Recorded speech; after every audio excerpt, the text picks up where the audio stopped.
Time and work. A and B can complete a work in 30 days, 20 days respectively. In how many days will they complete work together? ಅಂದರೆ A 30 ದಿನದಲ್ಲಿ ಕೆಲಸ ಮಾಡಿದರೆ ಅದೇ ಕೆಲಸವನ್ನು 20 ದಿನದಲ್ಲಿ B ಮಾಡ್ತಾನೆ. ಇಬ್ಬರು ಸೇರಿ ಅದೇ ಕೆಲಸವನ್ನು ಇಷ್ಟು ದಿನಗಳಲ್ಲಿ ಪೂರ್ಣಗೊಳಿಸುತ್ತಾರೆ ಅನ್ನೋದೇ ಕ್ವಶನ್ನು. ಈ ಟೈಪ್ ಆ್ಯಂಡ್ ವರ್ಕ್ ಟಾಪಿಕ್ ಬಗ್ಗೆ ಕಂಪ್ಲೀಟ್ ವಿಡಿಯೋಸ್ ಬೇಕಾದರೆ ಯೂಟ್ಯೂಬಲ್ಲಿ ಸಿಗುತ್ತೆ. ಯೂಟ್ಯೂಬ್ ಲಿಂಕು ಬಯೋದಲ್ಲಿ ಕೊಟ್ಟಿದ್ದೀನಿ, ಕ್ಲಿಕ್ ಮಾಡ್ಕೊಂಡು ನೋಡಿ. ಓಕೆ, ಇದನ್ನು ಎಲ್ ಸಿ ಎಮ್ ಮೆಥಡ್ ಮುಖಾಂತರ ಸಾಲ್ವ್ ಮಾಡೋಣ. ಎಲ್ ಸಿ ಎಮ್ ತೆಗೆದು ನಿಮಗೆ ಗೊತ್ತಿದೆ. ಸೊ ಎ ಸಾಮರ್ಥ್ಯ 30 ದಿನ, ಇದು 20 ದಿನ.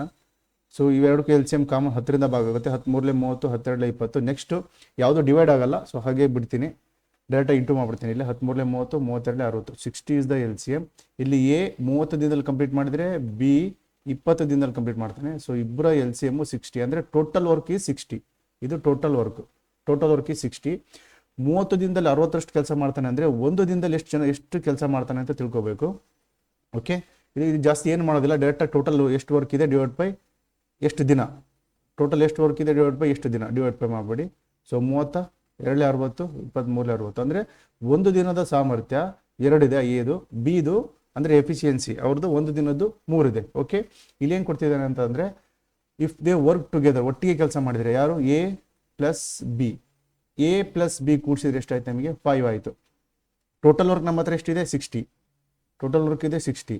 ಎ ಒಂದು ದಿನದ ಸಾಮರ್ಥ್ಯ 2, ಬಿ ಒಂದು ದಿನದ ಸಾಮರ್ಥ್ಯ 3, ಇಬ್ಬರು ಸೇರಿಸಿದ್ರೆ ಇಬ್ಬರು ಎ ಪ್ಲಸ್ ಬಿ ಒಂದು ದಿನ ಸಾಮರ್ಥ್ಯ 5, ಡಿವೈಡ್ ಬೈ 5 ಮಾಡೋಣ. 5 1 5, 5ರಲ್ಲಿ 10, ಟೋಟಲ್ 12 ಡೇಸಲ್ಲಿ ಕಂಪ್ಲೀಟ್ ಮಾಡ್ತಾರೆ.